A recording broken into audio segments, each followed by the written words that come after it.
The Cupboard, a meditation by John Bell.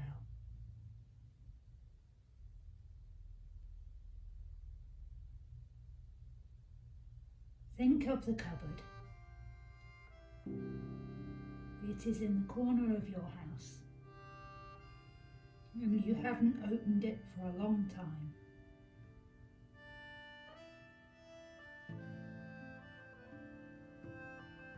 Picture it.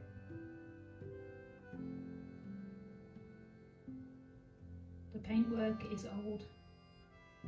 The handle is dusty. You stand facing it, trying to remember what is behind the door, but not quite sure. Is it books from the past? Or old files? Or old clothes? Or the things left over from childhood? Or glass jars and rolls of wallpaper, kept in a safe place but never needed?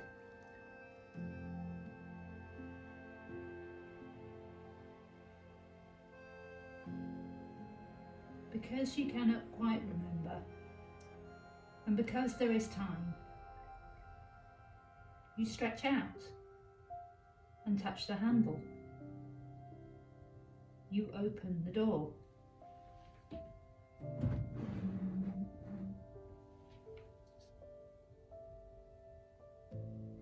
The spell of mustiness meets you instantly.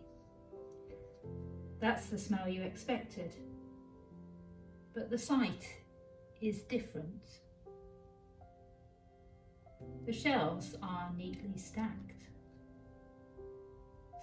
with cardboard boxes, the size of shoe boxes, and all are in attractive colours: scarlet and orange and apple green and turquoise, lilac and bronze and deep yellow and silver grey. Such attractive boxes. And each one has a white label. Some have writing on them, others have not. You look at the labels and read the words printed on some of them.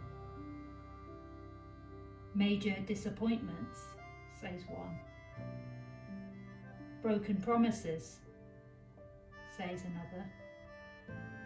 Lost loves, unresolved conflicts, nagging doubts, biggest failures.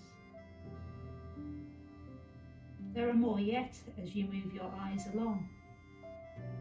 Anger, no encouragement, no thanks, unanswered prayers, secret wishes. Perhaps there are 30 boxes in all, and perhaps 20 or 25 have names on white labels. But some labels are blank.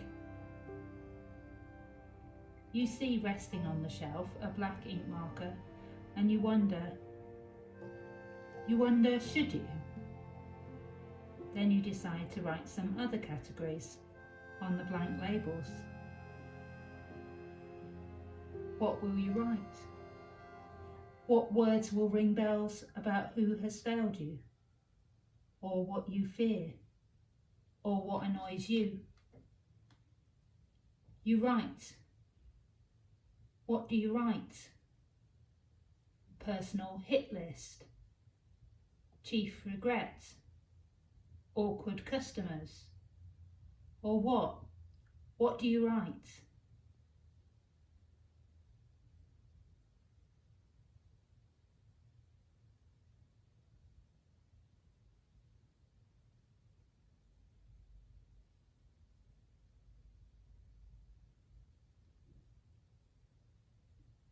You stand back and you look again at the boxes, at the labels you noticed earlier.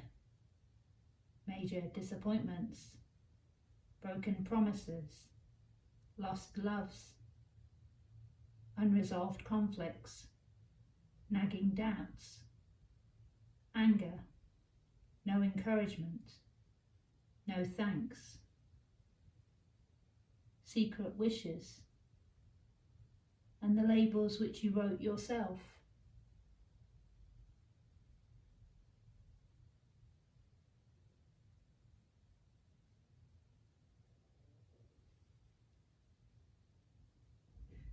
You look at them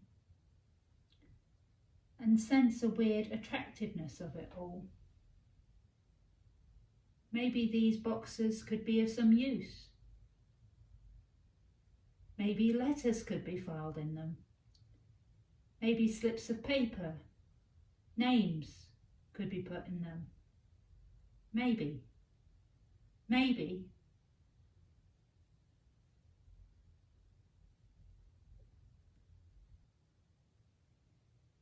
You lift one of the boxes, a scarlet one.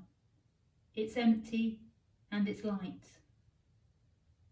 You reckon you could perhaps take 8 or 9 in your arms, so you choose which ones you'll take. You look again at the labels facing you, and you choose the ones you want to take. You pile them on your arms, the labels facing you. They come up to your chin and a bit above. You balance the boxes, and with your foot, you shut the cupboard.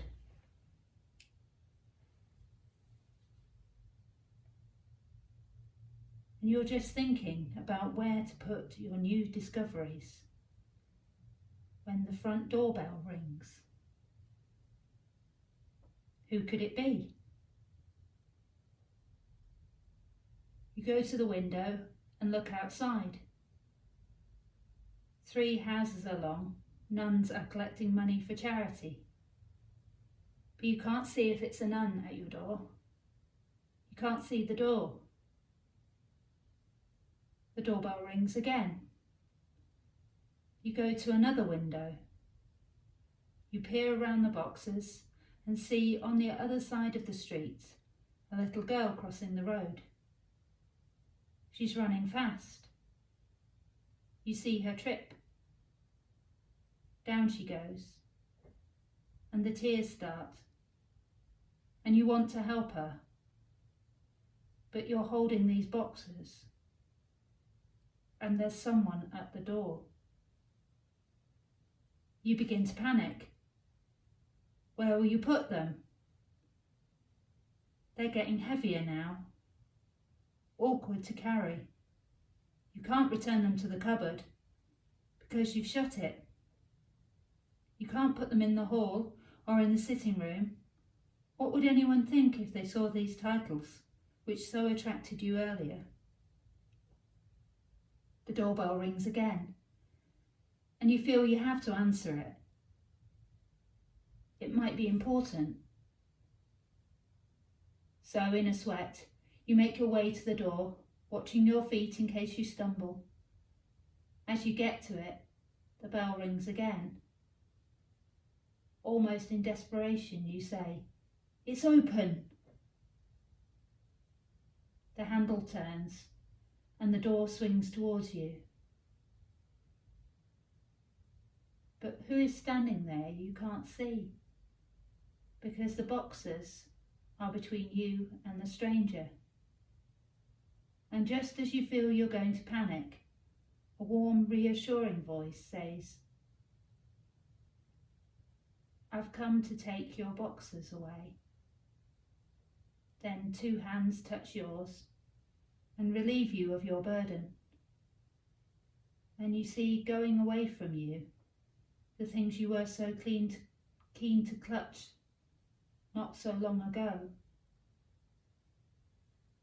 You watch them move away from you.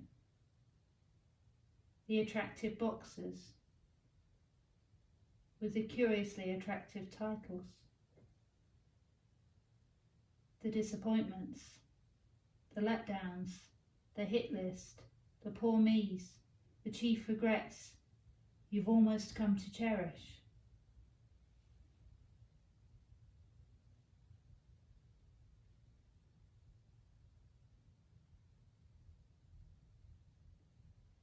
You don't see the face of the stranger who's relieved you of your load. You only see the back. You stare as the stranger walks down the street and into the distance. And you would stare longer, but something is pulling at your leg. You look down, and there on the doorstep is the little girl with the skimmed knee. You can help her now. Your hands are free.